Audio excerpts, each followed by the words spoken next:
we're trying to explore more the concept of there being a soul and whether we're aware of that soul, then that might be why it's relevant. But I mean, I think it might be. I mean, if we do want to get to talking about free will, then we should probably just take it for granted that for at least for now, that humans do have souls, at least in this view or in this argument. Because I don't know. That seems like a can of worms to me. I don't know. Well, the reason I raise it is because we're having a discussion about whether the universe is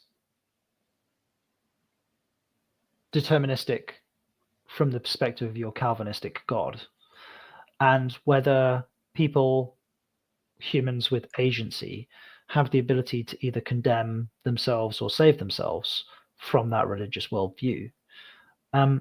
So whether we have control over the full suite of potential options that are available to us, or whether our subconscious is withholding some options from us, and whether that is or is not, in fact, a soul, does seem to be relevant. I can draw a straight line through all of it. So there might be a few things to point out here. I would not assume that our subconscious awareness is in any way correlated with our soul. Like, you might say that any awareness we have of our soul is largely a subset of our subconscious awareness. But like the things you're mentioning about, like, I know that beavers are a thing, but I didn't think of it when someone asked. That's not because it had retreated into my soul. Like, I'm sure that, a brain scientist could probably come up with some physical science regarding that. There's probably some distinction between short-term, long-term memory and sort of like performative nature, but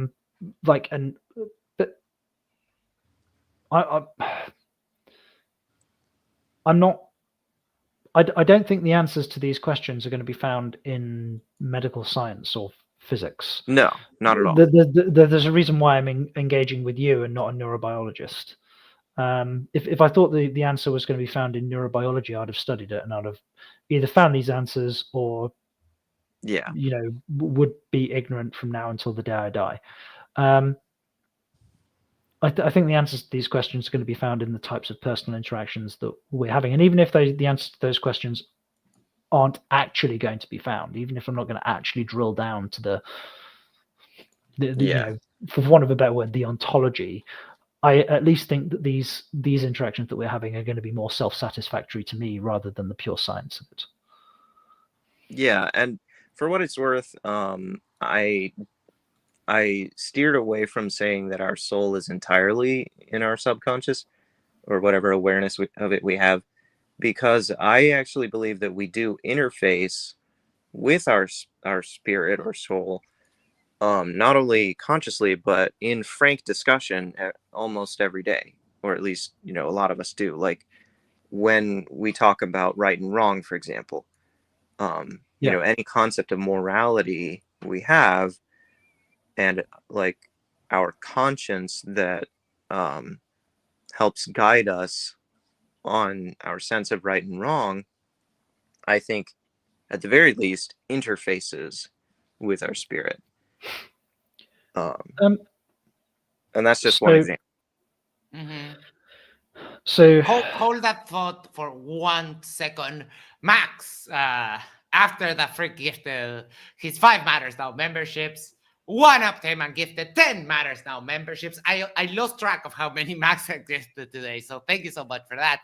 They went to Timothy Marshall, Reddick Statsny, Sir Little Wolf, Marcus Antonio, Madeline May, Joe Heron, Absolutely Axolotl, Mr. Me OG, Grishon, Alt Trucker, and that is it. Thank you so much.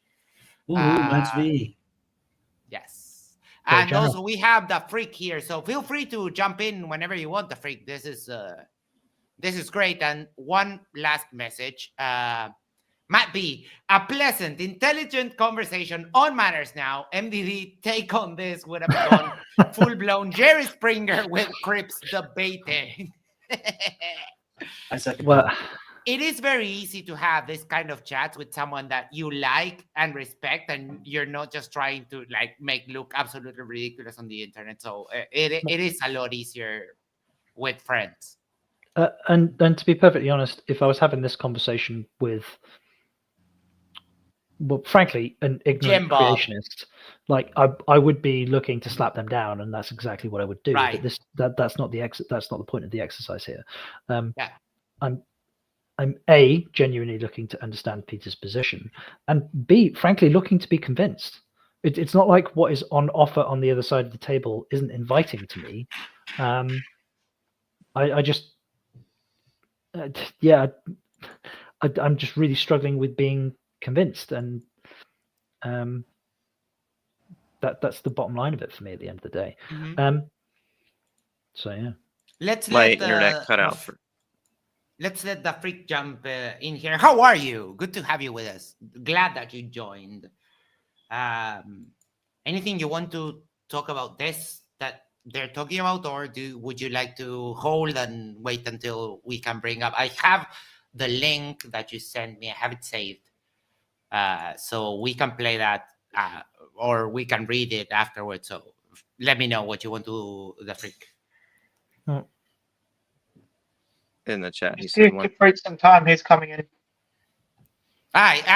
We also have Specs. I'm so sorry. How are you, buddy? Hey. I'm good. I was just enjoying the conversation I had.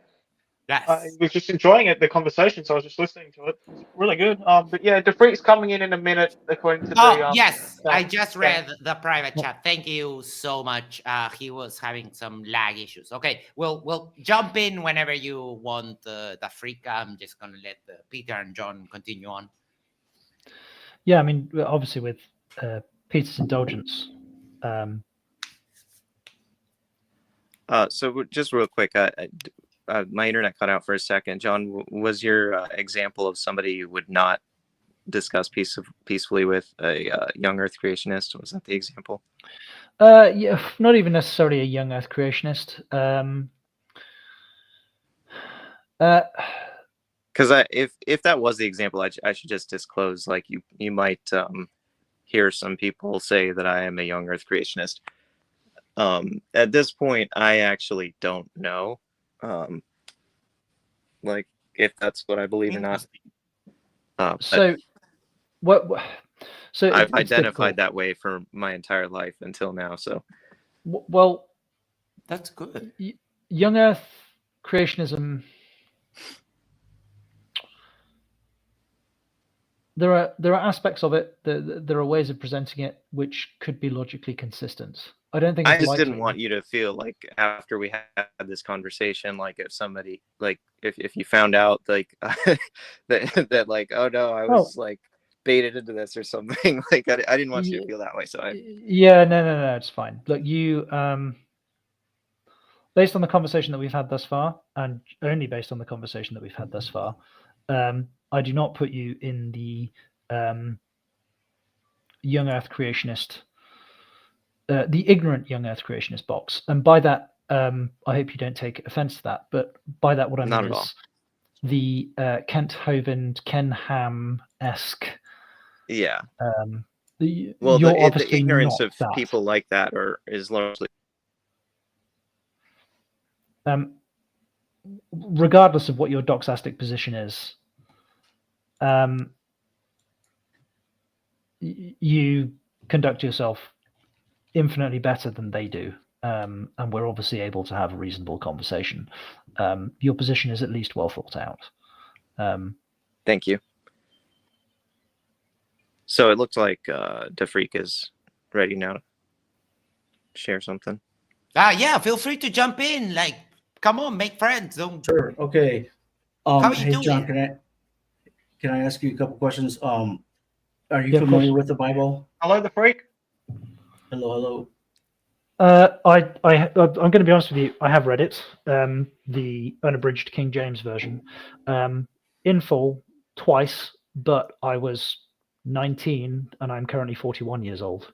So it's 22 years ago when I last interrogated it meaningfully. So if you're looking for me to quote chapter and verse, that's not going to happen. But I can engage with you if you're Excellent. No, prepared. that's fine. That's fine. So, you believe in like the science model that we have, that we were taught in school and everything in terms of, the Big Bang and say evolution and all that other stuff. Pretty much on board with the science. Broadly speaking, yes. I mean, I don't think it's 100% settled. I think there is still stuff that there are still gaps that we could learn. There are still things that we might be wrong about. I believe that we can make some or quite a lot of knowledge claims about where we have come from with regards to the physics of how we've ended up where we are. And I believe that we can draw a direct causal chain quite far back into the universe as we understand it. But I would certainly be hard pressed to explain things like the CMB radiation, the uniformity of genetic code that exists across clades that religion would claim were specific individual creation events. They seem to be mutually exclusive. My understanding is that modern science says the CMB is the surface of last scattering before the medium became transparent, right? Yeah, so it's the noise exists within the system where the Planck length of the Planck length shrank to the point at which that it allowed matter to exist, because before that it was pure energy, and that expansion has continued to this day, and we can observe it to this day because we are watching in real time whole galaxies, solar systems, pass outside of the visible horizon, which is our visible universe, and that's happening faster than the speed of light. So again, my physics is horribly outdated. I've probably completely butchered it. I'm not going to tell you that I understand it fully. That sounds pretty reasonable, actually. The other thing it could be is the quote unquote singularity at 0 Kelvin, which would actually be the initiation or the environment in which quantum could actually function. You're talking about you're talking like right. 0 Kelvin is a zero energy environment. You're talking about perfect entropy. Right. You're essentially talking about perfect nothingness. This isn't at 0 Kelvin. It has a specific temperature. Right, but if we're talking about the particle plane and matter and atoms and atomic weight, sorry, that could have been the case. And then as soon as you introduce heat, then you have everything else you were talking about. Yeah, sorry, Peter. When you say zero energy can't have a. If we're talking about the CMB is like 2.4 Kelvin or something like that. Yeah. But in terms of zero energy would be zero energy. It can't have a temperature. Right. Correct. And in theory, that's the only environment in which quantum could actually function.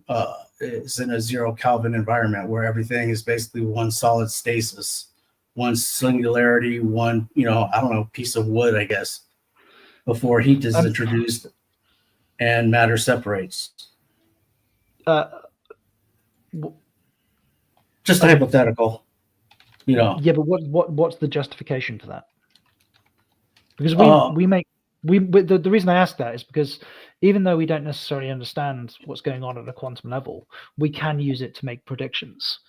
So yeah, it could be used to explain kind of the origin of the Big Bang. If you believe in that, I don't have a problem with the Big Bang as a theory of where everything kind of came from and why the universe seems to be expanding, that kind of thing. But once you get past that level and we get into, say, solar system formation, there seems to be some pretty good, evidence of physics that heat and gravity are the main factors that cause a certain type of solar system, star solar system formation into what we have as our solar system. And it seems to be replicable, in other parts of the galaxy, universe. Go ahead. And again, my physics is way outdated, but I think you might be making an argument. So I don't think you're transitioning from one scale to another, and I don't think it applies. I think in the same way as sort of like a gnat on the surface of a pond is more concerned about the surface tension of water than gravity. I think scale is an issue here, and in the same way as like the strong and the weak magnetic force is at play when it comes to things like molecules bonding, forming atoms, forming molecular chains. If you get into a low enough energy or a high enough energy environment, that's sort of not relevant anymore. I think you're trying to draw a straight line of causation through quantum physics that isn't justified, because we don't know. And I personally, I don't think we will ever know. I think we're blocked.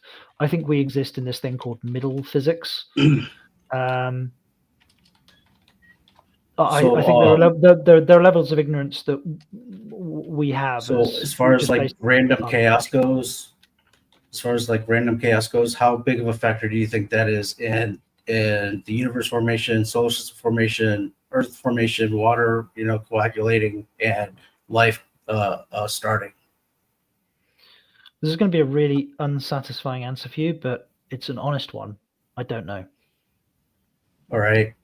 Do you think that because we see that biological symmetry is the most efficient model for work to be done and to efficiently do work, do you think that random chaos played any part in that? What do you mean by biological symmetry? Like you have 2 arms, 2 legs in order to be able to manipulate the environment to do work and to do it efficiently. I think you might be personifying. DeFreak, can I ask what your angle is here? Are you a Christian trying to argue for like intelligent design, or is that? I'm Christian, and he said he wanted to know if there was, if he's going to see his family members again or not, and I'm just trying to see if I could fill that gap in for him. Well, on that axis of questioning, if I were to be convinced that there was a deity that had a particular interest in me, my personal moral and emotional well-being, that entity, that God, would have to communicate with me, as far as I'm concerned, through the things that, by virtue of, if that God existed, my God-given senses, through the physical world. That, if I were to get struck by lightning tomorrow and I were to wake up and I was to find myself in front of the pearly gates and St. Peter said, "Hey, God exists, go through and have a chat."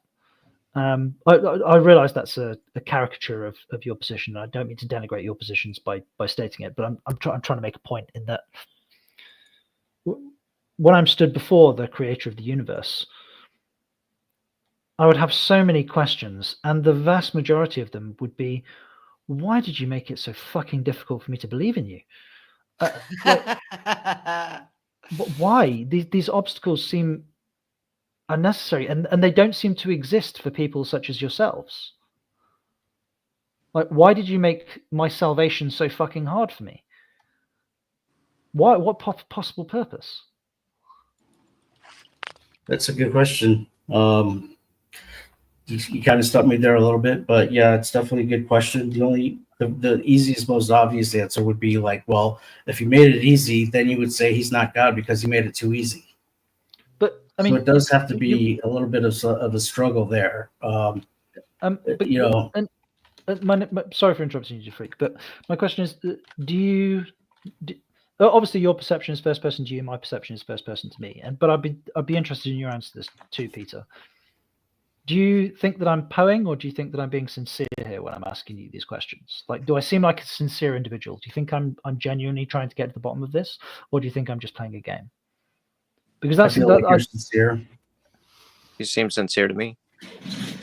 So, if I'm sincerely looking, and I'm just not finding it,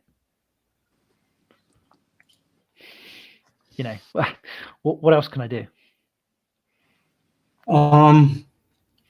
I mean, I could give you the answer, but it's going to sound a little bit, dogmatic, and it's going to sound a bit trite. I know, because my corollary answer, if I was trying to talk you out of it, would seem just as trite to you, I'm sure.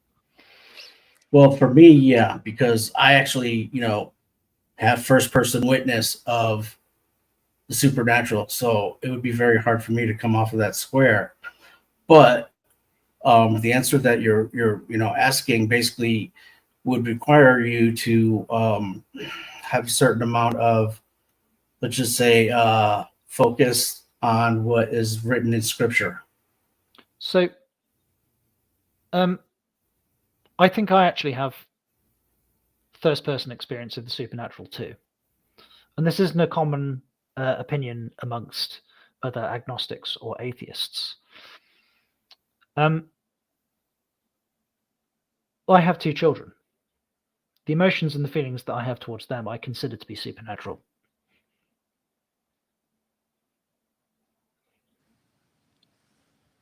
Mm-hmm. That certainly could be consistent with what I was saying earlier about interfacing with our spirits on even a conscious level sometimes. But that still doesn't get me to God. That's my Right. problem. That's the leap I'm trying to make. I mean, I have to be honest. I have no idea how to answer your question about, like, why, if you're sincere, why is it, does it not seem believable? You broke up on me. I don't know if it's me or if it was him. Peter was just saying that he given that I'm prepared to engage with the supernatural. Sean's question. I don't know why. Yeah. If he's sincerely searching, why it would seem unbelievable to him. All I have is my experience. So. Yeah, and this, I have to be honest, this is where these conversations tend to end up. They drill down into this solipsistic sort of first-person perception rabbit hole that we're just fundamentally blocked from. Like, I can't perceive the world the way you perceive it. I can't perceive the world the way the Freak perceives it.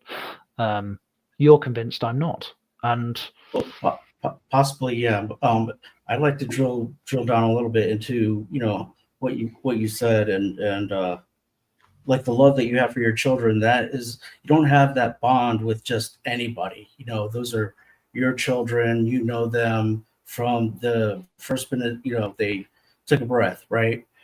And so there's a special kind of a bond there. What we're all looking for is that same kind of bond that we want or desire to have with God. And the Bible talks about ways of achieving that, but I don't want to get into that right now.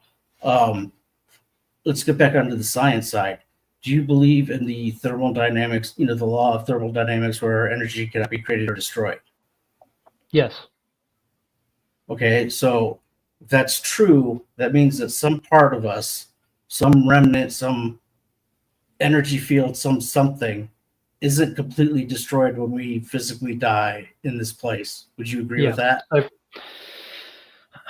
This is something I've tussled with myself. So I think materialism would just say that's a breakdown of a system, not a loss of energy. Right. It's just a transformation into our matter just gets repurposed into some other matter. Like order and function is not the same as energy. Yeah, and I'm not accusing you guys of making this argument, because frankly it's a really shitty argument. But a lot of creationists will argue that the second law of thermodynamics precludes the existence of the planet Earth without like the intervention of God, because entropy dictates that we shouldn't have complex systems. But that ignores the fact that the sun is continuously pumping huge amounts of energy into this closed system.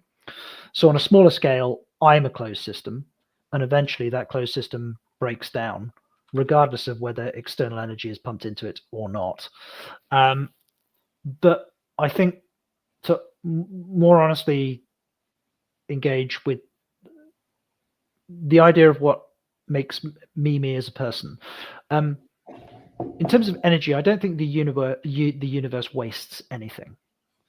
I do believe that energy cannot be created or cannot be destroyed. It can change form. It can move from one state to another.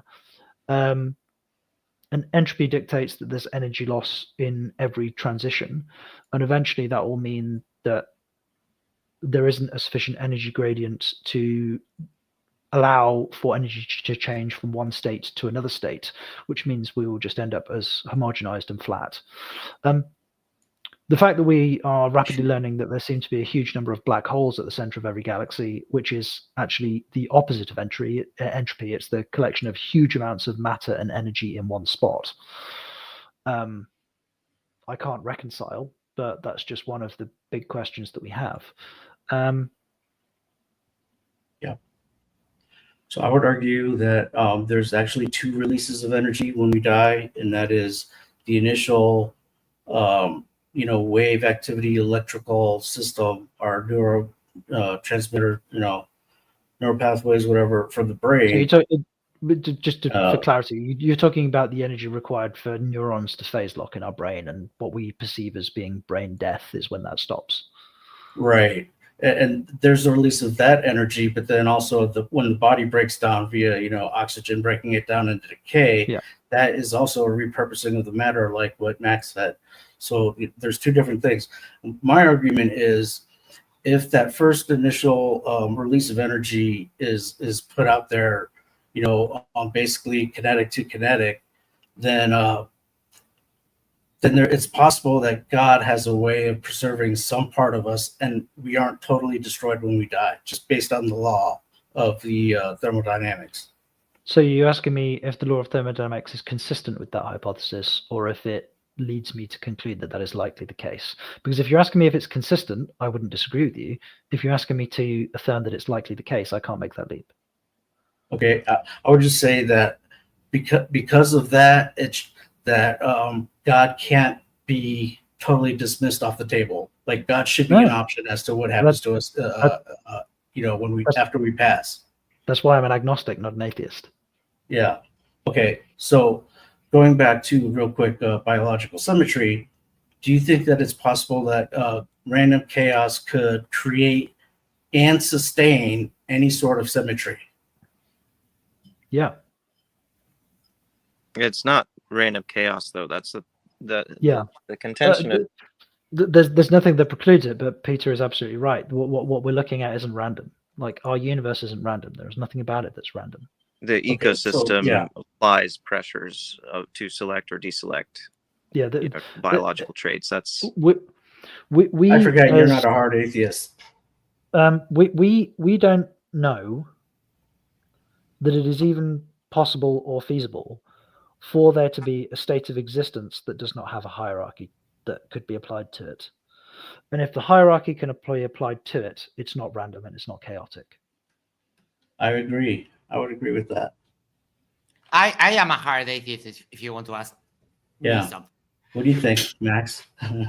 I think that logically, yes. The problem, I have other problems with God about not that he couldn't conserve our souls or something like that. I would predict that Max is going to argue this from probably more of a Christian theistic position, whereas I tend to look at it from slightly more of a deistic position.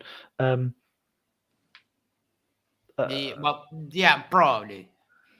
because that is mostly what I know. I got into other denominations and other religions not too long ago, less than like 2 years. I didn't know anything about Islam until like 2 years ago. So I tend to go. The freak. Sorry, No, go ahead. I was just gonna ask the freak. Do you mind if I ask how long you've been a Christian? Let's see, that'd be like 14 years now. I'm If you don't mind 50 me now. asking, you're 50. Yeah. Okay. So I'm 41. So Mhm. Okay. Can I respectfully offer some tips in your approach here? Sure. I'm a Christian of basically 28 years ish at this point, and your arguments or tactics here are kind of reminding me of my own when I was younger, and some things that I've kind of grown to observe in myself from that time are that, like, for example, I have a spiritual conviction about something, like the fact that we have a spirit and that God is omniscient and some of those other things that I was sharing with John earlier. But the temptation a lot of times for Christians who are trying to engage in apologetics is to essentially grab something that we think is going to sound more plausible to the person we're talking to as a surrogate reason for holding those convictions. Like, I don't think that you became a Christian because you looked at the fact that human beings have 2 hands and 2 feet yeah, and said, "Oh, symmetry gee, wasn't the what?" fact that convinced you. Right. So, like, that's not the thing that's going to convince these guys either. Like, I think, it's not as strong of an argument as it might seem, because it's basically piggybacking, like, trying to make a scientific argument for something that's fundamentally not scientific. Well, you could just game theory it out. Like, even if we got all the way down to the bottom and we said that symmetry is a god is necessarily required for symmetry. Okay, fine, but now we've just got to the deistic layer. We've still got to make the leap from the deistic layer to the specific theistic layer, which is ultimately is what I'm asking you to do. Like, you don't need to do that. Like, I've already granted you that there is the possibility, and I can't disregard there being a deistic entity.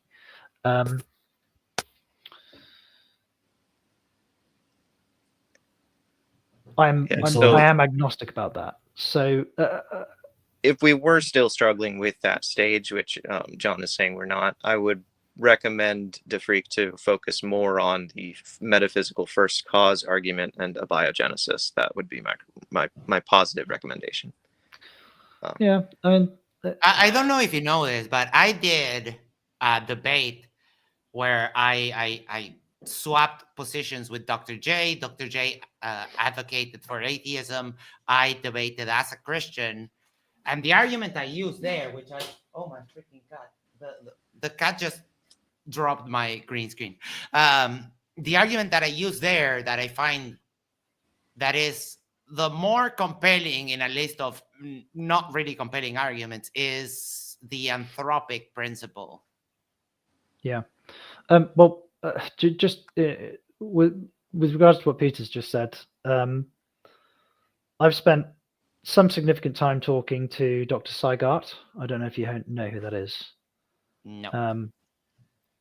I don't. I don't. He's a Christian biologist working specifically in the fields around abiogenesis. He's an incredibly gifted biologist, and if the scientific arguments around abiogenesis and complexity were going to convince me, he would have done it a long time ago. Interesting. Yeah. So as you said, you've kind of gotten past that stage though, and you're stuck on something else though. Yeah, I've just granted that for the sake of arguments because I think I'm blocked.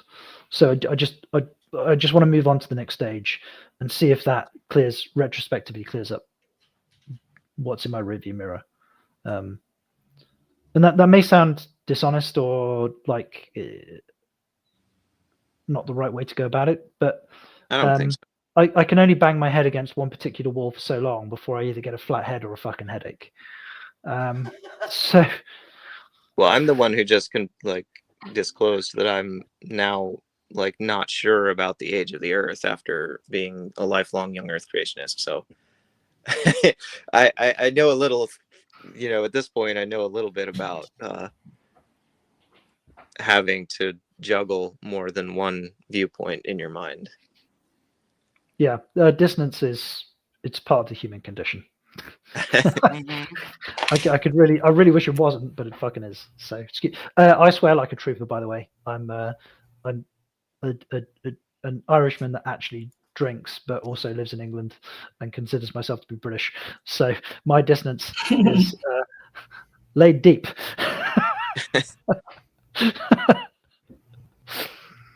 And usually those like what we were discussing with Jaren, it's not a switch that you can just turn off. It's a painful process to change your mind. It is. Damn, the cat is still dropping my green screen. It's a can you get to painful grips with your process. pussy, please, Max? Huh? Can you get to grips with your pussy, please? Causing havoc again. Yes, I can't control it. It is a painful process. It's filled with a lot of pain or emotional, and it hurts to change your mind. Admit to yourself, oh shit, I was wrong. I'm not infallible and that kind of stuff. But it's great that you're there, Peter. I love that. It shows a lot of growth and stuff. And for example, that the talks with people like PhD Tony and Dapper Dino and that kind of stuff. I'm kind of leaning. I like a lot what Dr. J always says, that kindness and comprehension and calmly speaking and having these talks among friends are what really can change people's minds. Yeah, well, if I can be frank, great. Dapper Dino really didn't move the needle for me. All right. It was actually that I started watching Witsit Gibbon. But so just in terms of the tone of the conversation that Max is obviously referencing here, like hold on, this conversation is it's very possessive, Max. No, I'm kidding. I love it.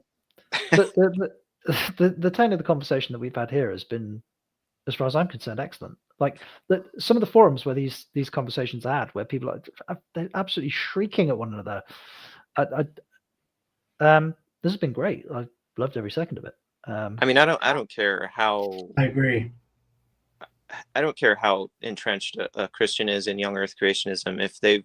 If they engage in a conversation at that level, they have completely lost the plot.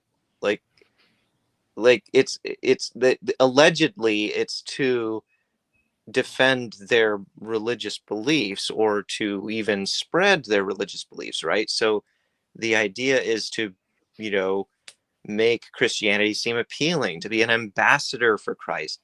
Well, how are you going to be an ambassador if you're displaying a completely opposite character from him? Like, that's not how that works. I don't care what the belief is or isn't. Thomas Jackson has a question for you, Peter, if you don't mind. Are you familiar with Clint's Reptiles? Absolutely massive YouTube channel. Creator is an evolutionary biologist and unapologetically Christian. You should watch his video on abiogenesis and the age of the Earth. He's really fantastic. I'll try to get that link for you and I'll post it. But I got to give it. She's so great. Yeah, I was honestly shocked at how respectful she was toward young Earth creationism and how obviously she strived to steelman it. Mm-hmm. It was like, not something I had encountered before, to my knowledge. So, Peter, what? Obviously, this is going off the topic of what I believe and deviating into what you believe. But to your mind, I appreciate you've stated that you're not sure. But what do you think the age of the Earth is? What do you? Even if you're not completely convinced, in what way do you lean? Oh, I have no idea. Like it's either probably somewhere around 10,000 years or probably somewhere around 4.5 billion. Yeah. And I don't see much room for it to be in between those two Anything in the middle. ranges, but I don't know. Like, and the way I put it to somebody was that I don't feel like I've lost young Earth creationism. It's too deep a part of me for that right now. I think instead I've gained evolutionary creationism, if that makes any sense. Yeah. So this is again, it's like I was saying before, like the only way, because I'm so completely convinced of the age of the Earth and evolutionary biology, I have too much, as much as I'm not an evolutionary biologist, I just frankly I have too much of an understanding of it for it to not believe it to be the case. If God does exist and he's communicating with me, he does exist and he's communicating with me through the natural world. So you know, when God does something that is supposed to have an impact upon me, he reaches into our universe, he reaches into our ontology, and his arm comes out dripping with physics. Yeah. That has to be the case. I couldn't. So guided evolution really is the only meaningful way that I could get there. Yeah, and you remember what I said earlier about Providence? Yeah. That's how he would do that. So, from a pure physics standpoint, you could say that hydrogen is literally God because everything wants to bind with it. Oh, I would agree with that. Yeah, I don't think so either. Well, hydrogen is an atomic structure, and atomic structures, like, in order for the electrons, the nucleus, and the protons to exist, you need things like muons and quarks, which are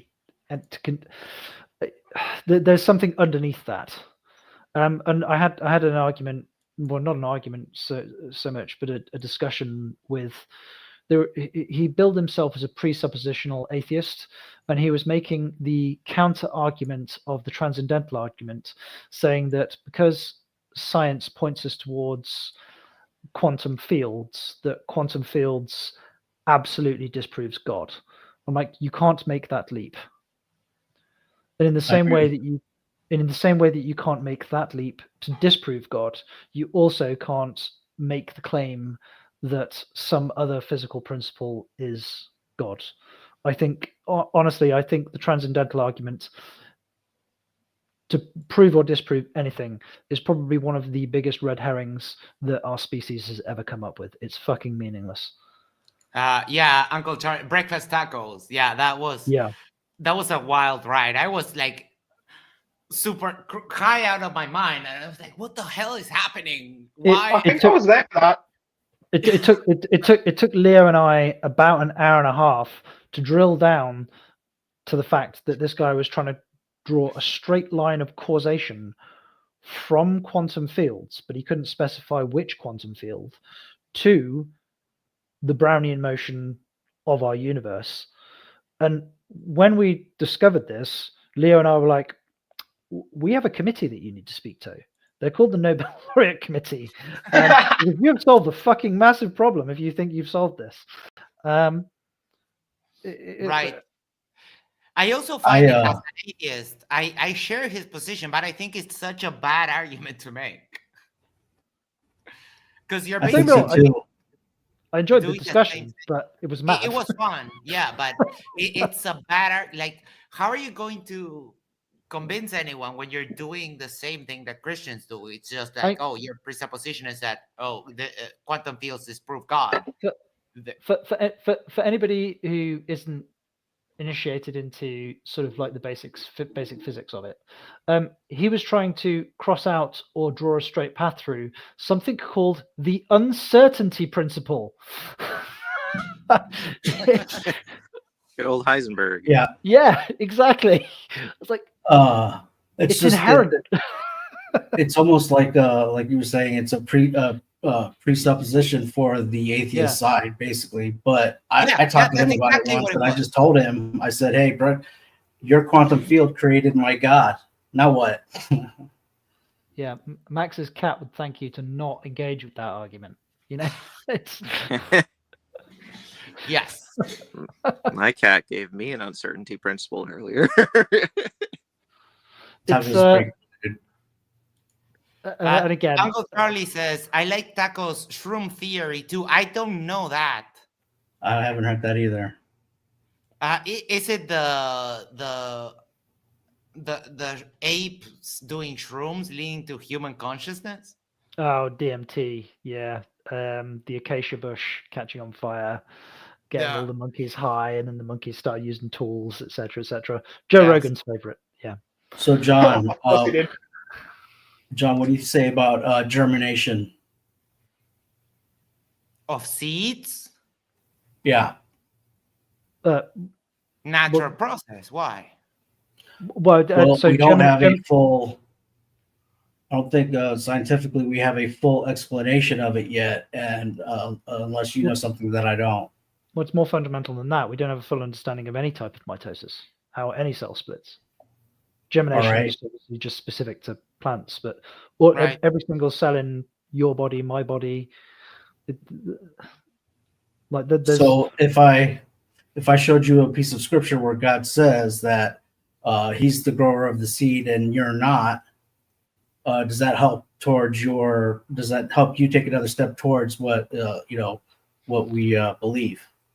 Well, again, God may be simply referring to providence, like John said. His hand reaches through and is dripping in physics or whatever it was. You can retcon any piece of scripture. Well, I don't think that we're going to find out that Jesus rose from the dead due to providence, due to mere physics. That is true. Actually, it kind of forbids it, especially with the whole 3-day thing. I don't know if you've ever seen go in private mode and do a Google search for what a 3-day-old corpse looks like. So it has to be, there has to be more than just resurrection. There has to be like regeneration too. So now we have two miracles in one that makes it more double unlikely. Well, also like resurrection from the perspective of the Bible, because I have read it, under a certain set of circumstances, seems to be rather mundane. It seemed to happen quite regularly.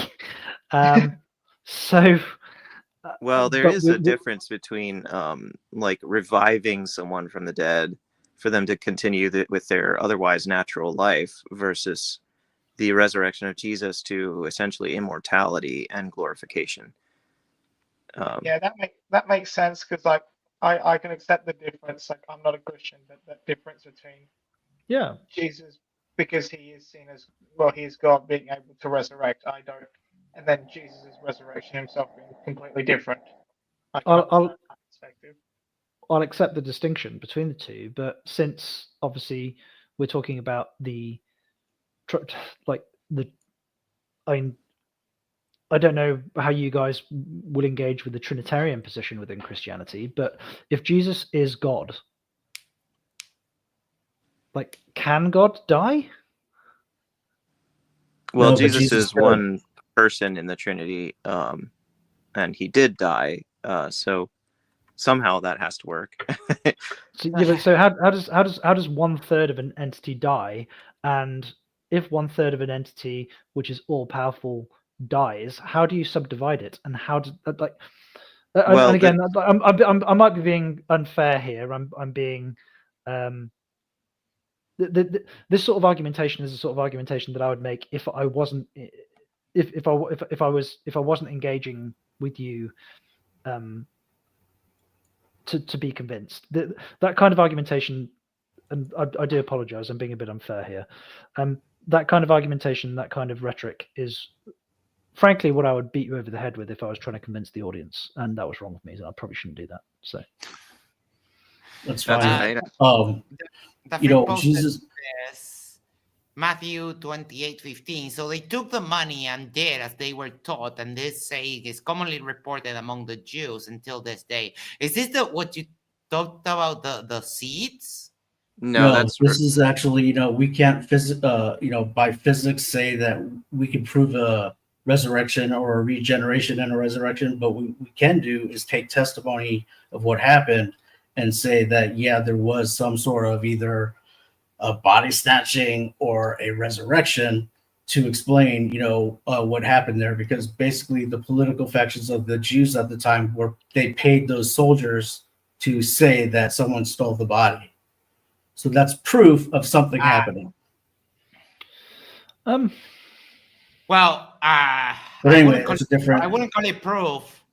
It is. Well, it is. My problem is here is that you're thinking, and I might be off base. So you let me know. But you're thinking that this is like eyewitness testimony, which is not.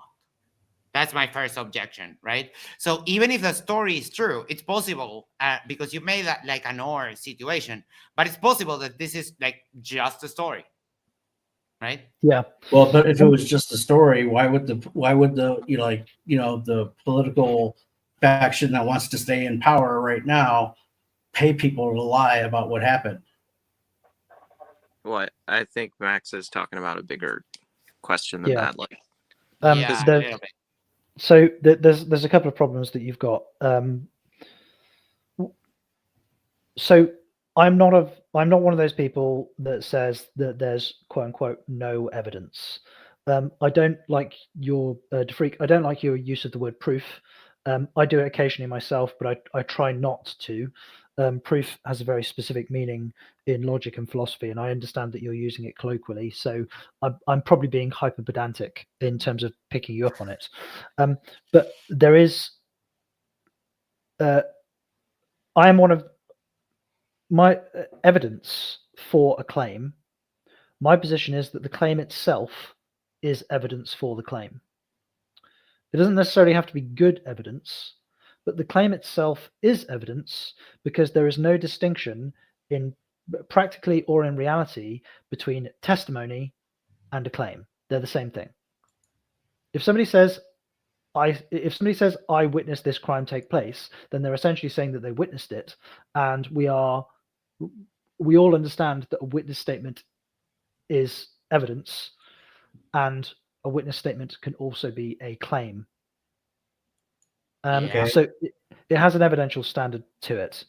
So I'm not going to tell you.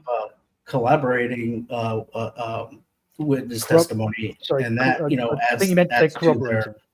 Yeah. So obviously corroboration enhances. So anyhow, the likelihood of a witness statement being true or correct. What Max's criticism is that this is essentially vicarious. It was like Chinese whispers, like a person told a person told the person, and that obviously degrades the quality of the evidence. Corroboration notwithstanding, because now the corroboration is also hearsay. There's a reason, and this sounds like a legalistic argument, but there's a reason why. There's a reason why these standards exist, and it's to do with confidence. Yeah. If we could go back to where you were, we were talking about, Jesus dying, God dying, and one part of three or whatever. We have to understand that Jesus was born as human, under the law and subject to linear time, just like we are. So the glorification of Christ happened, after he was crucified. So we have to we have to factor in linear time, and a lot of times when people are talking about these things, they aren't doing that. And so, like you say, well, if Jesus is God, well, how come, you have to factor in that he had to be under the law in order to fulfill the law, and in order to do that, he had to be human, and in order to die, he had to be human because deity can't die. But then you have the linear time, and then God glorified him, so now he is God. God raised him up as himself. Yeah. So just wanted to clarify that. Dipping in and out of causality. Well, there's also the fact that, I guess you could say that, but it was caused by ultimately by the fall when they decided to eat the knowledge between knowledge of good and evil. So dipping in and out of causality from our perspective. So let's say there's sort of like a dimension that we're not privy to, we can't witness. And is sort of dropping in and out of it in the same way as I'm sure you must have come across the thought experiment of, like, imagine if, like, we live in a 3-dimensional world, but if we only lived in a 2-dimensional world, then we would only ever witness things that happened that passed through our 2-dimensional plane, like through the piece of paper that we existed on. So there could be like a 4th or a 5th or a 6th dimension that God is moving around on, or whatever the case may be. Yes, but a lot of atheists can't conceive that, by the way. So that that's good. But that then becomes it becomes a non-disprovable hypothesis. I think Carl Sagan featured that concept on his Cosmos show, didn't he? Oh, it's not new. It's not mine. It's God forbid if anybody thinks that any of these things that I've been discussing are unique to me. They're not. I was just pointing out, like DeFreak was saying, a lot of atheists don't understand it, but in my experience, they're often the ones to bring it up. Yeah, well, they are when they talk about alien time traveling, interdimensional beings, but no way when they're talking about God or Christ. So I think this is. So when people talk about different dimensions, unfortunately, the word dimension has basically. What about dreams? Could you consider a dream a different state of a different dimensional state? Well, you're actually touching on one of the reasons why I'm might be a dualist. I'll come to that in a second. Super quickly, the word dimension has been gangbanged by science. People think it's sci-fi. It's not. We think like of alternate dimensions, outer limits, other worlds. Like dimension is not a freaky word that is in the land of science fiction.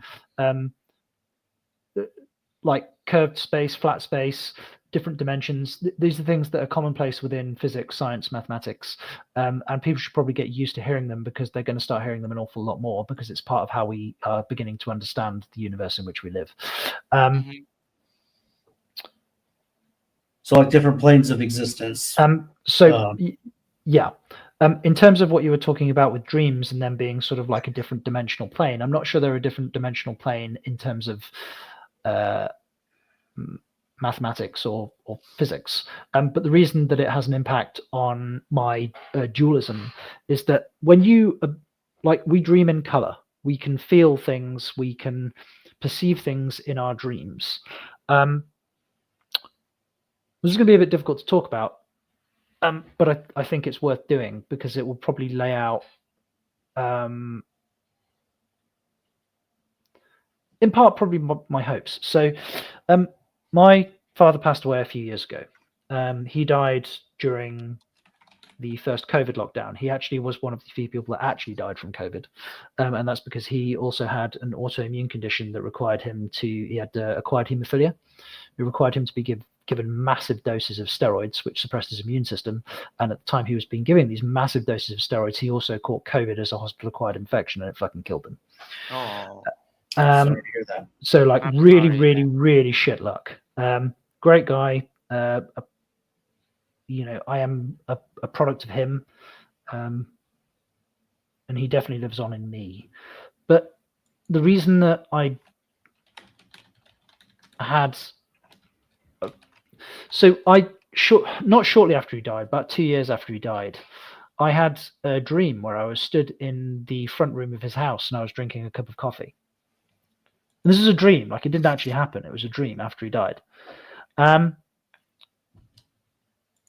I was having a conversation. It was a really mundane, banal conversation. I was having a conversation with him about some problems that I was having at work. And like, chronologically, these problems were present day to me, but happened years after he passed away. And I realized in my dream that I was having a conversation with my dead father. And in my dream, I became aware of the present. Like, I knew in my dream that I was having a dream. And I went over to him and just gave him a big hug. And in my dream, the representation of what I was envisaging as my father hugged me back, and he said, "Are you okay, son?" And then I woke up.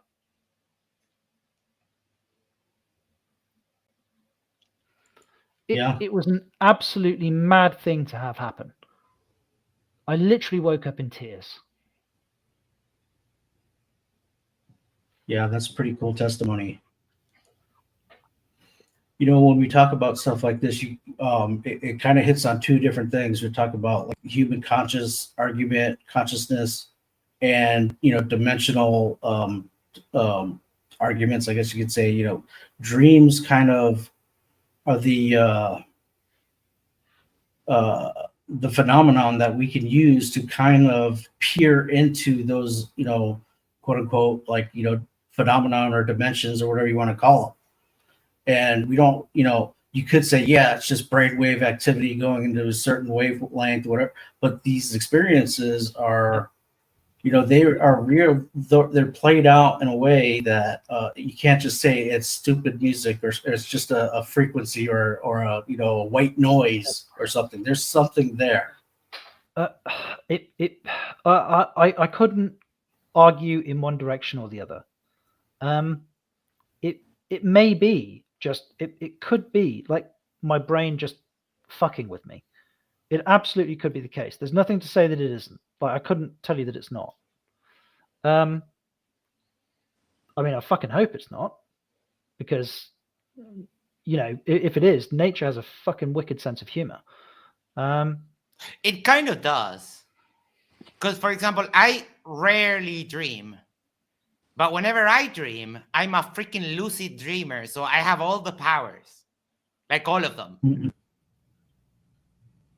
And it's such a weird trip, because I find myself in weird situations and then I go like, oh, wait, this is a dream. I can just fly away. For example, if I'm having kind of like a nightmare thing, people are following me, running at me. And then I'm like, in that, and that usually wakes you up when you realize, oh, this is a dream. That usually wakes you up, but I can actually like go, but it happens.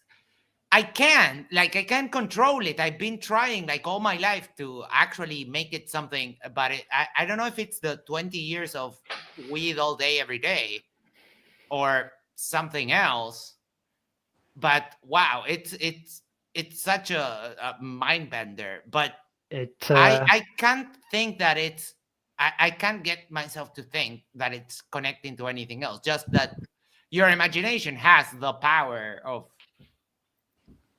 that. Yeah, but think about it. Yeah.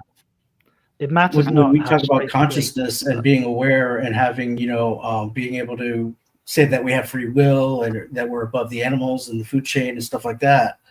Just the fact that you can have coherent thoughts and memory and can actually repeat what you experienced is a phenomenon, because how is that supposed to be a conscious thing when we're obviously in a different wavelength of the brain, right? If that makes sense.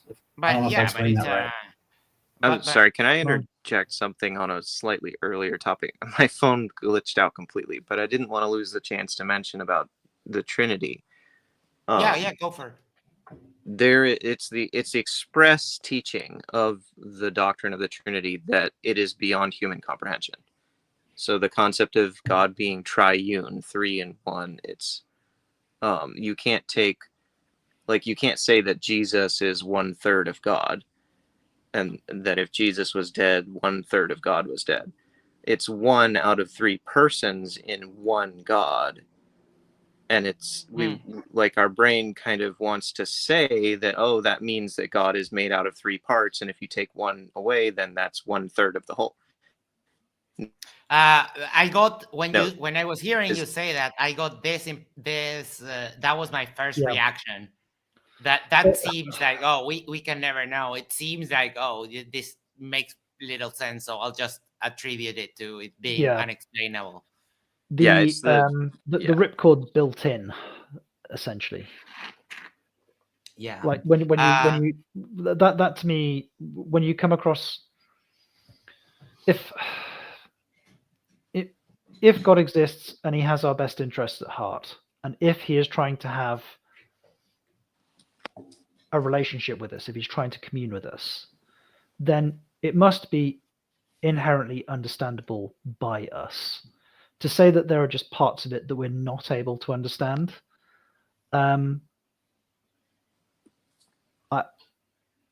puts me a step away.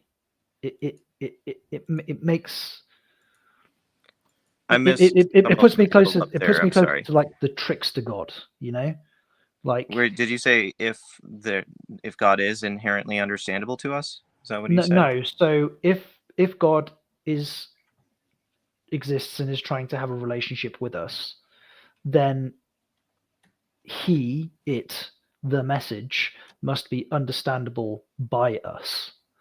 And if he has built into it something that is foundational, i.e. the Trinity, that we cannot understand by your account definitionally, then it puts him in the trickster God position. It's sort of like the torment of Tantalus.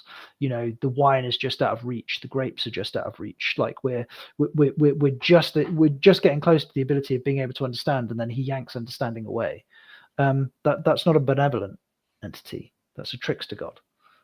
So that doesn't help me. If anything, it moves me further away from. Yeah, it does seem a little bit weird. Give me 1 second. We'll get back to what we were talking about dreams in just a moment. Benny boy, I'm sorry. The conversation is too good, so when that happens, I pay a little bit less attention to the chat. So I'm sorry, but I cannot subscribe to chaos theory because it literally means that absolutely everything is utterly pointless. There has to be some kind of purpose to all of this. Why? Well, firstly, chaos theory doesn't preclude a purpose. That's not chaotic.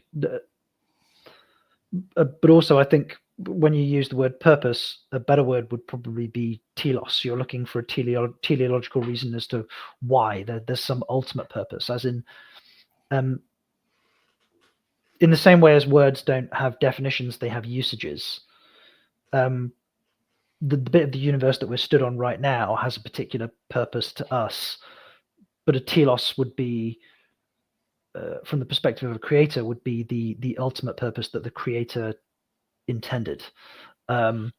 So there's a misunderstanding of what chaos theory is and what chaotic systems are. So, for example, meteorology is like the atmosphere in our planet, because it's governed by fluid dynamics, is a chaotic system, but we still make predictions about it. We can still make predictions. But sometimes unexpected things happen that we didn't predict, like, and that's where the chaos part kind of comes in, right? But that's because we can't make perfect models. No, I know, but sometimes unexpected, like, what is like sort of like a butterfly effect that happens, and things kind of like we can perfectly we can perfectly predict where all of the planets are going to be at any given time in our solar system, right? But if something unexpected happens, so some external factor impacts the system, like an asteroid or a comet or a meteor coming in, like a more extrasolar, and it batters through our solar system, and it doesn't even have to hit anything. Its gravity will affect the system. Yeah, that's a chaotic system. It's still predictable. We got Anissa back. Hey, Lisa, what's up? I'm chilling. How are you? Good. Benny Boy. But right now, I'm of the opinion that this place is literally a soul trap, and we're being farmed like cattle. Wow, A little that bit is like dark. a little bit like a Gnostic position. That is super dark. That is dark. Penguin J. I'd be interested to know if I'm the light meat or the dark meat, but still. Penguin J has been a member for 6 months, and then also gifted 20 Matters Now memberships. Like, people are crazy. But thank you. Back. Thank you so much. Let's quickly go over.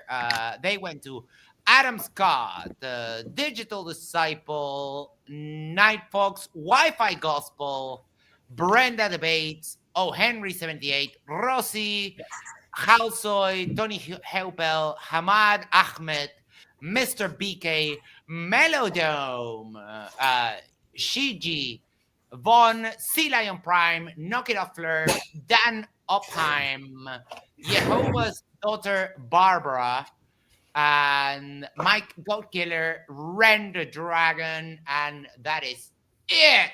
No Peter. No, we've been failing at that. And Suggs got triggered because he tried to announce his departure like this was some kind of airport, and someone cared about what he has to say. And because I told him, like, literally no one cares. And he's like, such a nice person, dude. I'm pretty sure. He's off to make money, apparently. I don't have qualms about being mean. I have no problem. I have been absolutely mean. I can be vicious. So that literally means nothing to me. But I am pretty sure that I'm actually a better person than you. So, like, the report to obnoxious behavior wasn't out of the blue. It's strange because Max has never been mean to me because I haven't been mean to him, or I haven't said. I mean, correct. And that's saying something because Max can be a right cunt sometimes. I mean, I saw him with Nathan Thompson. Max just destroyed him for 2 hours. That debate, FTFE sent me a message like, okay, yeah, you he's done. Like, you go back because like you're too aggressive. And I was like, oh yeah, you're right. He's down. He's down. Is he a troll for Jesus Christ? No, Nathan Thompson is very, very dumb, one of the worst flat earthers there is. Like, what about Psalms? I've got a bit of a drive on me later, but I'm just going to have the one with you, gentlemen. So. Wait, Johnny, you're leaving? R7 CEO, subscribe. Thank you so much for that. About 45 minutes. Right. Satan Thompson asks for that treatment. That is true. Yes, he was trying. He thinks he's a bully, so I had to disarm that stupid behavior. You're not going to get over me. Like, you're not going to bully me. I'm an adult. Like, it doesn't work. And Peter tried a different strategy, and also it worked great. So you can take different avenues to get to the same place. That was not a great experience for me, though. I can imagine, yes. Can I just retest this back to Peter quickly? Yeah. Because I'm genuinely curious. Like, obviously, you've stated you're agnostic about the age of the planets. Well, in both but that's directions. Because, wait, I think you're pushing in on something which I'm sorry if I'm talking out of turn, Peter, but what I'm detecting is that you're in a transitional period. So I don't think it's good to continue. Well, I don't know that I ever will. Yeah, I don't know. Right. That's kind of what I meant. Like that you're not so sure about, like, okay, you were firm on your belief before. So now you're not firm, but you don't have like a replacement belief. Like, you don't accept with your indulgence. That's don't why I necessarily have like a clear ongoing trajectory. It's right. I have one. Well, with your indulgence, Max, and with yours, Peter. Just wanted to point that out. No, it's fine. But that is actually part of the reason why I wanted to ask the question. You're essentially in a state of flux. So, with that in mind, what is the thing? What is the piece of evidence? What is the claim? What is your perceived like state of knowledge that would most convince you in both directions? So what do you find most convincing about the ancient Earth, and what claim do you find most convincing about the young Earth? Like if you were to apply like a Bayesian percentage, like a 60-40, a 30-50, whatever the case may be, like that might be an unfair question, but I'm just curious to. I mean, obviously, I appreciate that you guys have, by my own invitation, have been sort of tackling my position, and I'm just curious to get a grip on yours, if that's okay. Well, the strength in evolutionary creationism is obviously the science. The rate project was a huge embarrassment for young Earth creationism, and young Earth creationists continue to besmirch themselves as they associate more and more closely with certain political quarters and make their views like politicized, and their numbers dwindle, and like the people that are left are just the worst.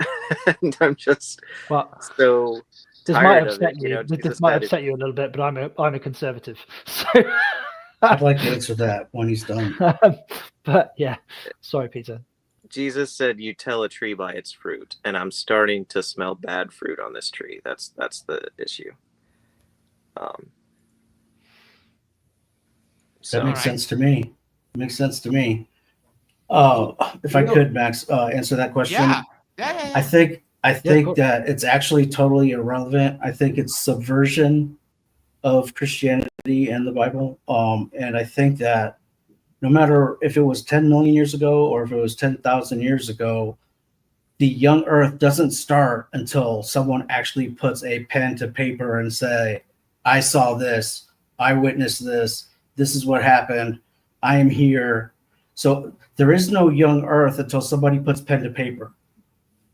Well, the strength to the viewpoint is that it appears, at least from my point of view, to be the simpler hermeneutic interpretation of Genesis, and in some ways the simpler theology. So that's been the strength that I saw in it all my life, and I still see that as a strength. So Isa's going to hate this next question, but frankly, I don't care. So DeFreak and Peter, are you biblical literalists? You don't like when you read Genesis, is that a historical record or is it allegory, metaphor, poetry? Well, the only chapters that are in any dispute are the first, I think, 11-ish chapters. After that, it's most explicitly a historical narrative. And it blends seamlessly into Exodus, Numbers, Leviticus, Deuteronomy, all of which are historical narrative. Well, some of its laws, but at the risk of I don't want to call hostile witness, but you know what I'm referring to. You know I'm talking about the days of creation. When I say Genesis, is that allegory or is it history? Is it poetry or is it history? Like from a young Earth I wouldn't even be going down this route if it wasn't for the fact that we started on like that there was a young Earth creation. Yeah, so to it. And I should both yourself and DeFreak, if at any point you feel that I'm being too combative, you just say so. And I'll back off. I'm fine. I've got pretty thick skin. I feel like the first part of Genesis is probably more allegorical, and even the global flood. The thing is, I may have witnessed God, but I haven't witnessed the creation. I haven't witnessed Adam and Eve. I haven't witnessed the flood, so I can't say. But I trust God. If that makes sense. Yeah. Okay. And when I say trust God, I mean I believe the word of God. Yeah. Go ahead, Peter. Sorry. Oh, sorry. Even from the evolutionary creationist point of view, in some sense, the first chapters of Genesis are history, but they're, some type of allegory or metaphor or mythology. I'm still working to understand that better. Obviously, it's a very new viewpoint for me. That's fair.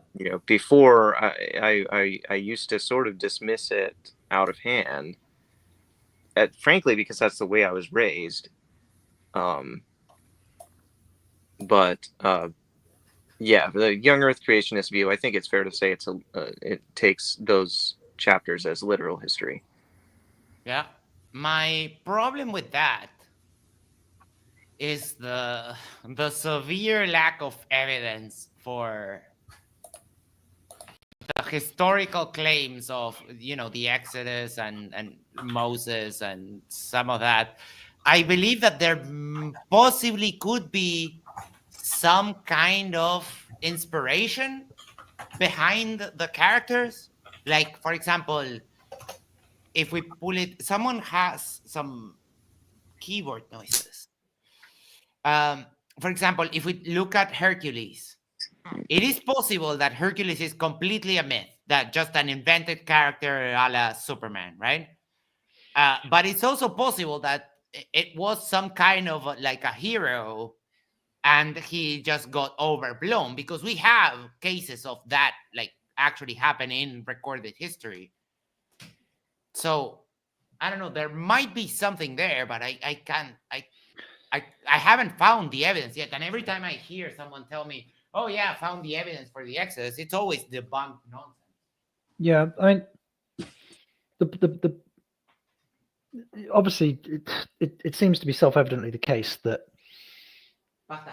when we're dealing with testimony from such a long time ago that's crossed languages and culture, we are like the fact that we're taking a leap even just on the assumption that the statements that we have are factual from the perspective of the perceiver, the person who's observed them, let alone on top of the fact of the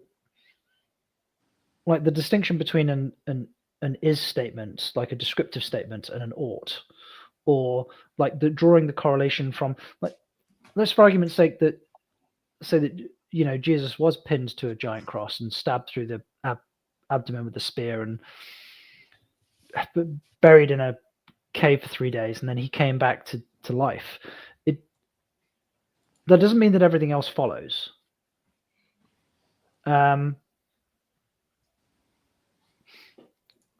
would be a pretty big indicator toward it, though.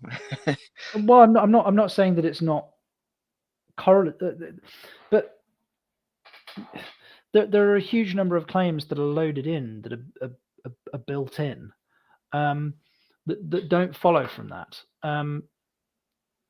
Not only because, to be quite frank, the prophecies that are fulfilled by Jesus are tenuous at best. They barely line up anywhere. But that's not the axis upon which I'm viewing it. I kind of disagree with that. I mean, when your starting point is not even getting the place of his birth correct, but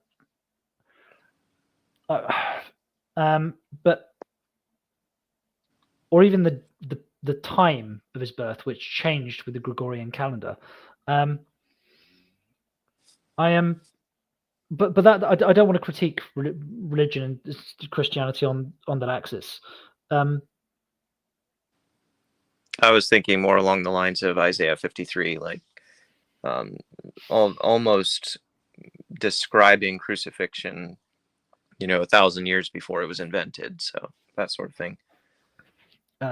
Pinning people to a lump of teak and watching them die of exposure, I don't think has a date. I think that's like that seemed as a that probably predates humanity. It's a little more specific than that. but again, I'm not wanting to critique Christianity in that way, but the search for some deeper meaning, something more. On the deistic level, I guess for me is probably going to continue. It's probably going to go on. As much as I appreciate both you and Peter doing your best, as disappointing as it probably is for you gents, I'm still not convinced. Well, I said was somewhat the outcome I expected. Sorry? I was saying I didn't think that there was necessarily a lot of confidence that this would, produce any. I mean, in all honesty, how often do people genuinely change their positions, even when they're sincere? It's these events are few and far. Is it fair to say that basically you could get up to the point of the Jesus Christ story, everything kind of jives out, or to the Bible? The Bible doesn't jive and Jesus doesn't jive, or just Jesus doesn't jive?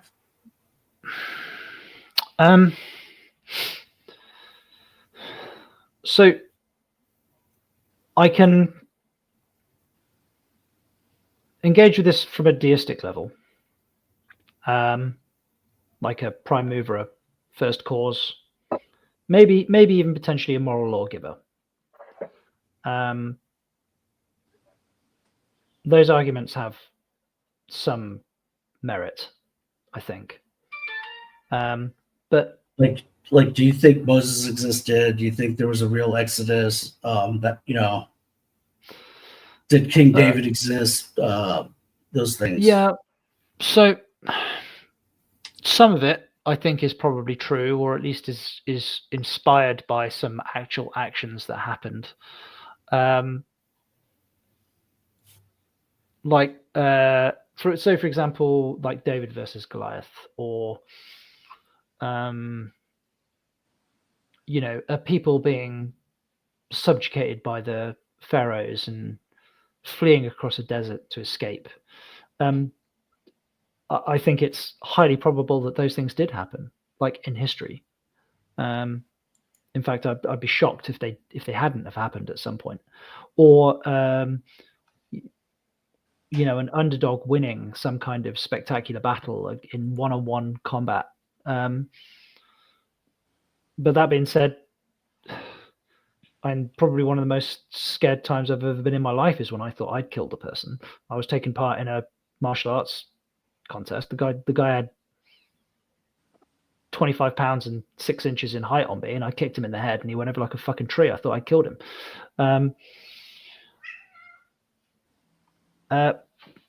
So, of course, do you believe that Sargon of Ashdod or whatever? Do you think that person existed? Sorry, say again. You broke up. The Sargon of Ashdod. Sargon of Akkad. Yeah, that's what I meant. Yeah, one of the first emperors in recorded history. Right. I think there's a huge amount of evidence that he existed, but we have coins from his reign in the same way as we have coins with Marcus Aurelius and Julius Caesar, and so there's different levels of confidence that we have from historical record. Okay. Just because somebody is further back in history, and we can demonstrate, or we have a high confidence that they exist, doesn't mean that somebody more recent in history who is claimed to have existed actually existed based on more tenuous evidence. It's not about how long into the past chronologically we're going. It's about the amount of evidence that we have. So, for example, do I think that there was an incredibly wise and compassionate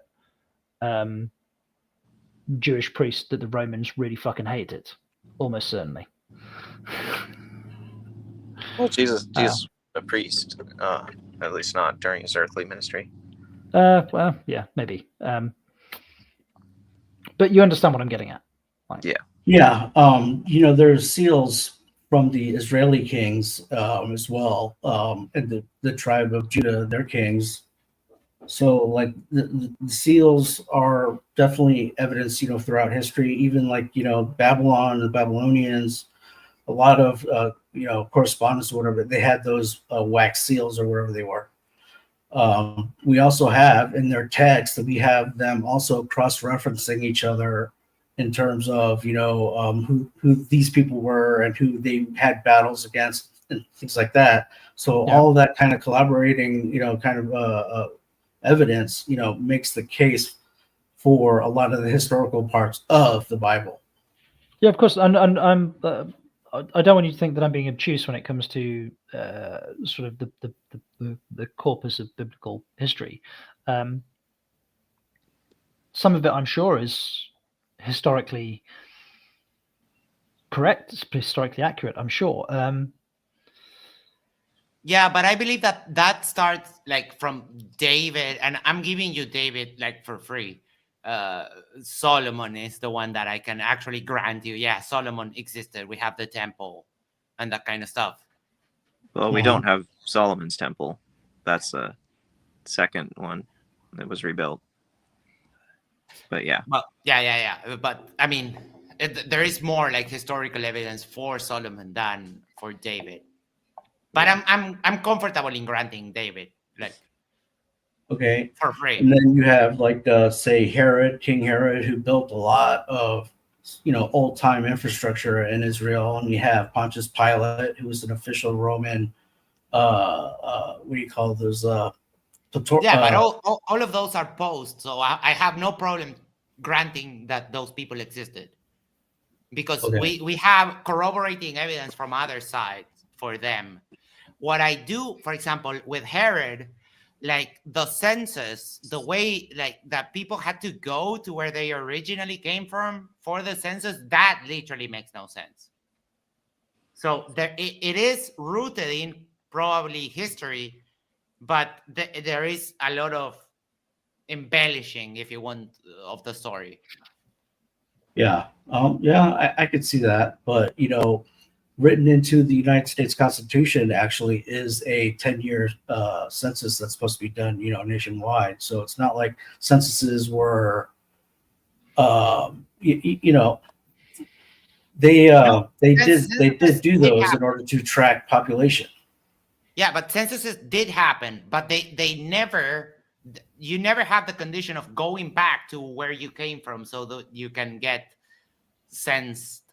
Right. I feel like the argument I heard on that at one point had to do with finding records like to prove Jewish lineage, because to the Jews, especially in that time, their family lineage was like extremely important, not just historically or culturally, but like economically and for the purpose of registering them. They needed to be registered under the correct clan and tribe and everything. So, so I in the interest of honest engagement, I'm absolutely sure that there are chunks of the Bible, probably all religious texts, to be honest, Bible notwithstanding, that are accurate representations of history. And again, without wanting to get too Petersonian, because that, like, how true is truth? Because that sounds like Jordan Peterson. Is that what yeah, no, that was me parodying him. I was sighing afterwards. How true is truth? Yeah. Oh my gosh. So it does. I think the religious texts have more to speak about humanity rather than them being sort of like a historical document. I think they speak more to human nature, and obviously, I mean, I don't know what your guys' position is, but I've read Young. I think archetypes have some merit; they have some value to them.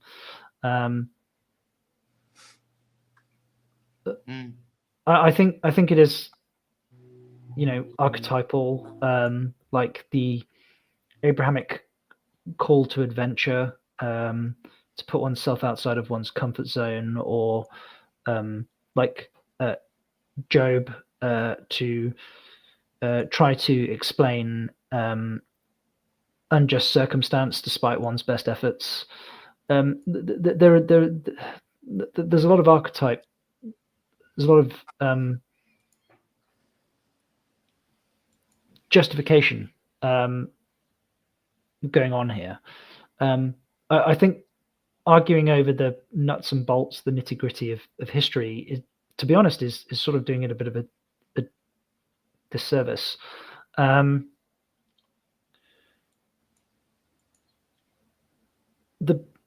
Whether Jesus was an actual historical figure, whether he actually died on the cross, whether he actually resurrected, there are lessons that were taught, and there were stories that were told that were, again, this is going to sound I fucking hate this, the way I sound when I say this, that whether they happened or not are still true.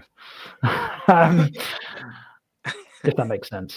Well, you can honestly, I cringe. I understand how that sounds, and I cringe when I fucking say it. So you should have some self-satisfaction. I at least understand that.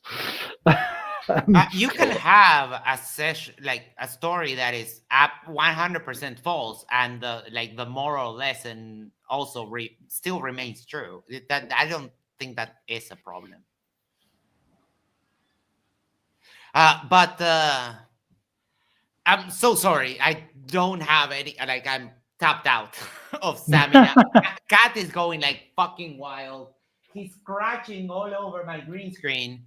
So we're going to have to call it a night. So let's go around, give our final thoughts. Oh. But I have to say that this it's always a very engaging conversation. Everyone, I love you all, guys. You're all great. Yeah. Peter, I love you so much. The Freak, it's always a pleasure when you come on. Specs and John and Isa, of course.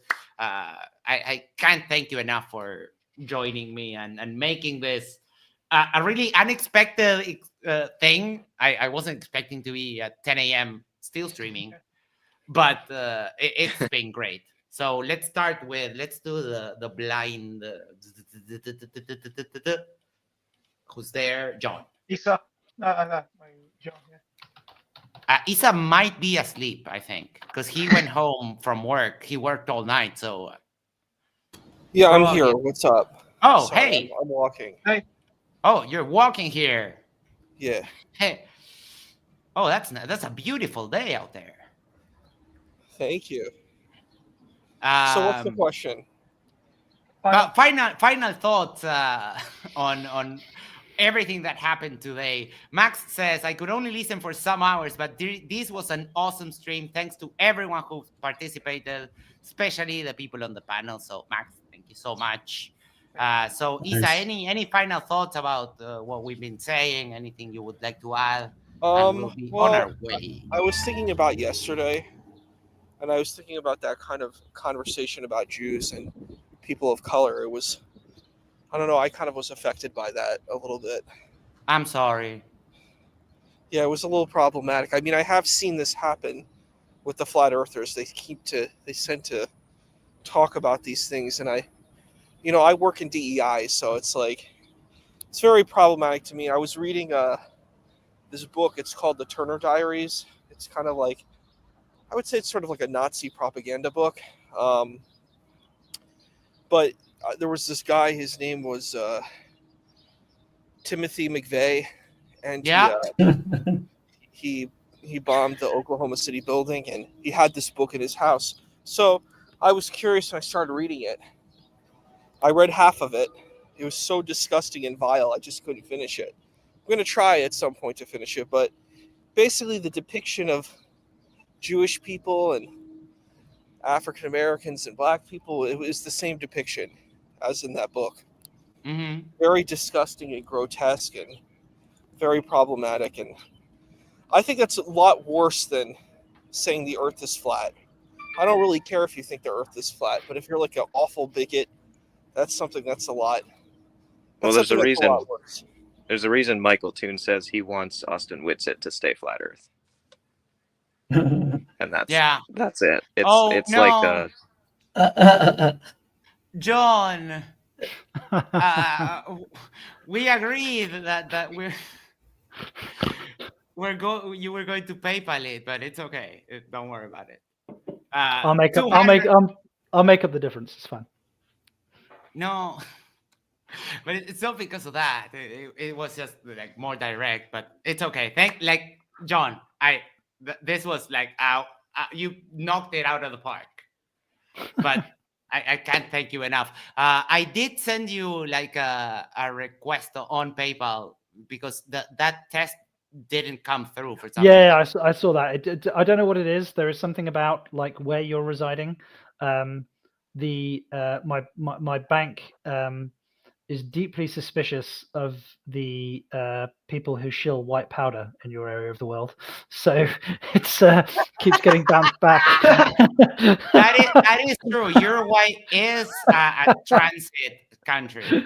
Yeah, but like I don't have enough words, John. Honestly, I didn't have to do that. I've never had such a hard time giving somebody money before. It's fucking ridiculous.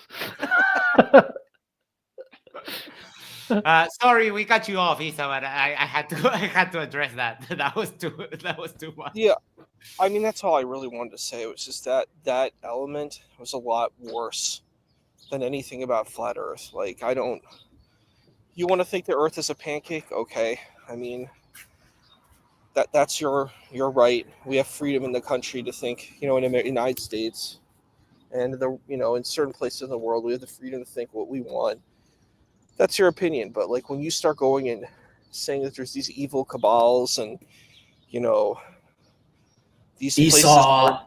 places evil people are, it's just I'm not for that. Can't do it. I agree with Lisa. Yeah. It is hard to like. I already knew because I was never under I never fell under Witsit's charisma. I never bought any of it, right? But it is shocking to like see it out in the open. It's wild. It's truly wild. We could always start a rumor that all flat earthers are racist. Oh, that's not really a rumor. It's a statistic. If it was a Venn diagram, it would be pretty really? close to a circle. Yeah, wow, I didn't realize that. The Yahtzees, the overlap is huge. We have a whole page dedicated to that on the flat Earth. How do they link those two together? The link is that the Jews are the ones that hide. It's a big topic. I don't know if Max was still trying to shut down the stream. Yeah. Wait. We can talk about it some other time, but it is a weird thing. There does seem to be it's not so much a skin color thing. It's more sort of the conspiracy theory, global control, small hat wearing community issue. Yeah, they have a lot of those problematic beliefs, I think. It's such a dark worldview. It is. It's I couldn't live like that. I couldn't live it with that state of internal persecution. Everybody's lying to me. Nothing is true. I couldn't handle that. There's no way. John, final thoughts.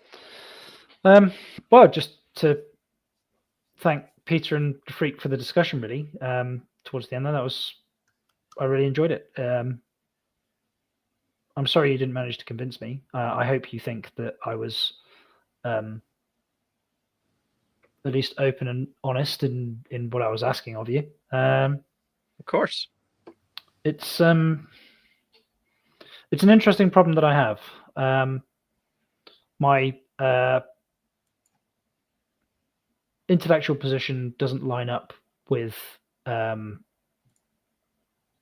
it's really trite to say, but my head doesn't line up with my heart, if that makes sense. Obviously I understand it's just a pump for moving blood around my body, but you'll forgive me the poetic indulgence.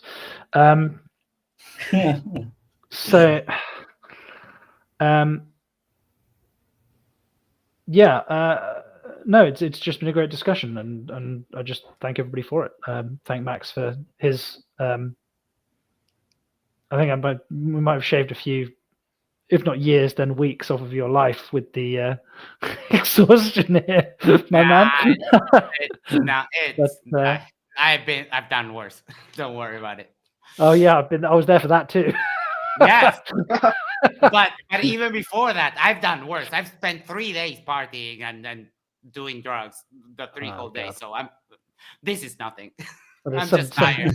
Because like for the 24-hour stream, I actually prepared. I slept well. I rested. I ate well before today because this was all unplanned. I just had like one ramen and I'm kind of hungry. So I'm going to have dinner at 10 a.m.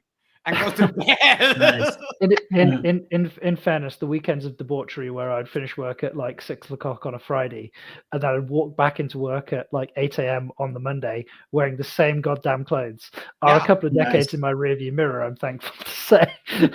Yeah. Like go home, finish a party, go home, take a shower, change your clothes, deodorant, and perfume, and go to the after party. Yeah, and then do the same again. Go to another party at night. Go same thing. Go like I've done some wild shit. Yeah, leave the office at 6 o'clock on the Friday evening, and then without having ever gone home, get home on like the Sunday evening, Monday morning, wearing somebody else's clothes, carrying like a stale loaf of bread and a rancid carton of milk. You're like, what the fuck happened? and walking like The Walking Dead, just like trying to desperately get into horizontal position to just like faint and sleep for a while. Yeah, but no, my final thoughts are just a thank you, gentlemen. It's been good fun. It's been great. Thank you. Max said, "Oh my God, he did it." I didn't doubt it for like a second when he said that. Like he does. Like CK, welcome back. I'm sorry, but we're on our way to bed because I can't even take a bribe to continue because I'm genuinely tired. So no bribes, people, please don't. I've got a 2-hour drive to Wales and then a 2-hour drive back because I'm dropping my kids off for the half-term weekend with my mother. So farming them out. But awesome. All fun again. Stay safe. Sorry, is someone saying something? Oh, okay. Yes, so I really enjoyed this stream. I just said, stay safe and stay awake. Oh yeah, God, I will. It's fun. Definitely. Yeah. Thank you for having me on the panel, Max. Thank you, everyone else. I really enjoyed the discussion at the end. I really enjoyed being on here, and I hope that Max lets me on again. Anytime. And thank you, everyone. And I will leave because I also have to go to bed because it is almost midnight. Oh, everybody! It's so late. I'm sorry.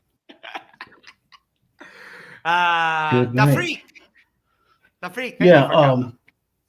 Thank you, Max. I love you. You have a great personality, a great show, a great diverse audience and crowd, and the chat is always wonderful.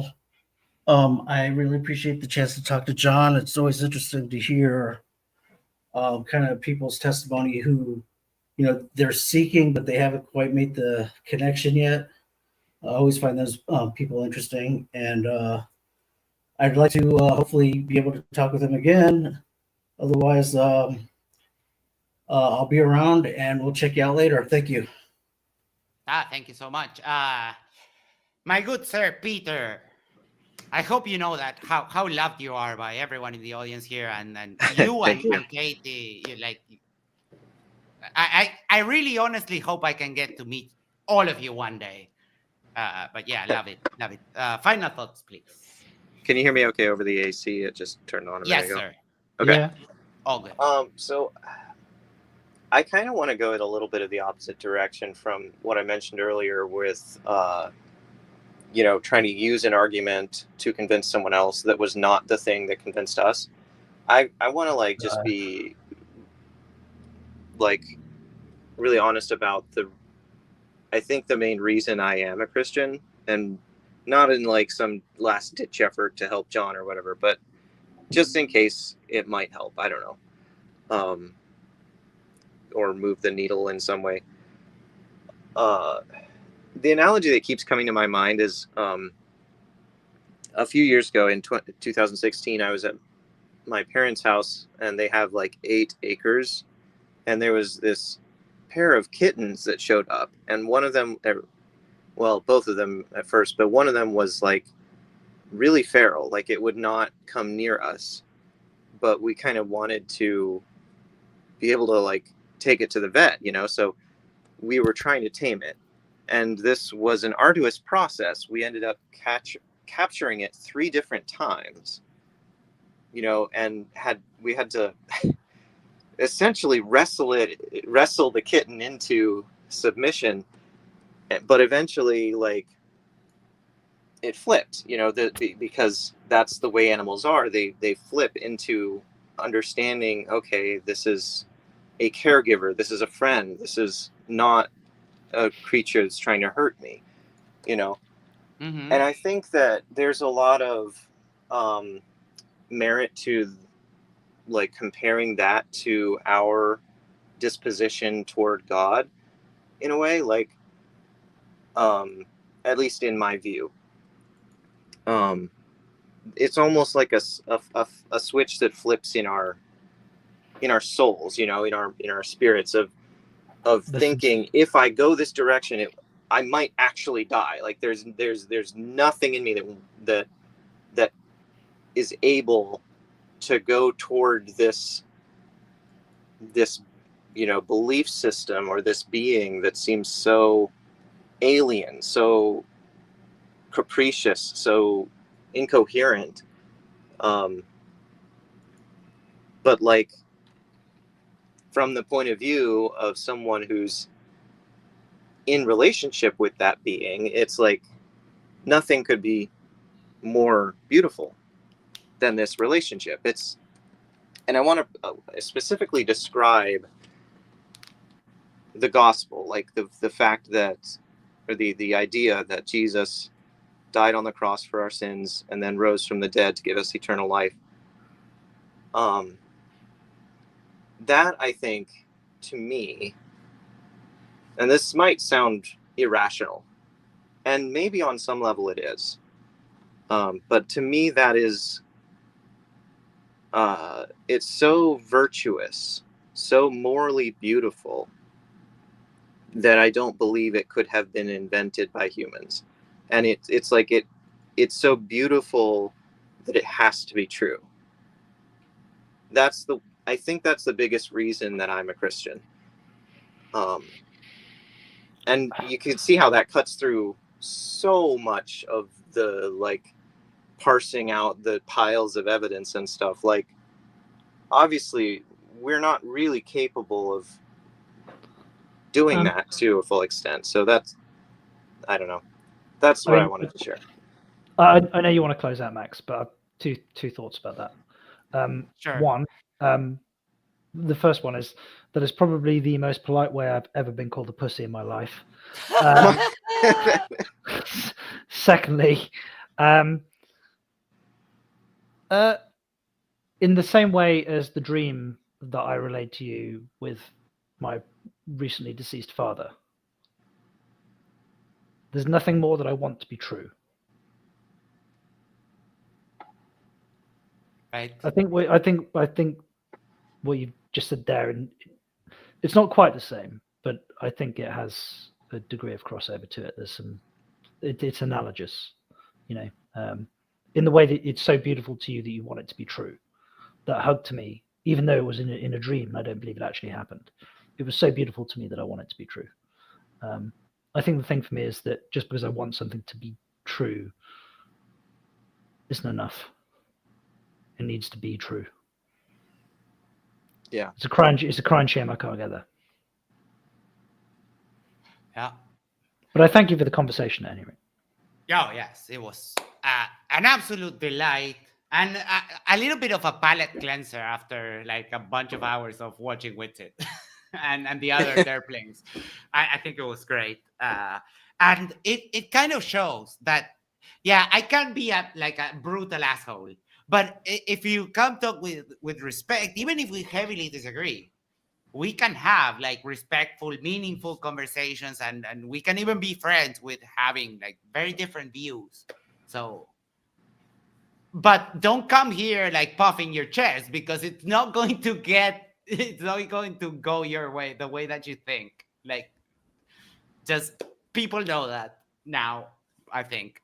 So this was a great stream. I love every one of you. Make sure to do the social things on your way out. Like, share, subscribe, send this to a friend, send this to your significant other. Go to the corner, yes, the corner of your street, and subscribe to Peter Markley, The Freak, and Matters Now, so that way we can shut that up for the channel. That was such a good thing. We'll catch you on the next one. Take care. Love you all. Have a good I'm so disconnected from what time it is. Have a good day, night, or whatever. Love you. Take care. Morning for you, 10:26. Yes.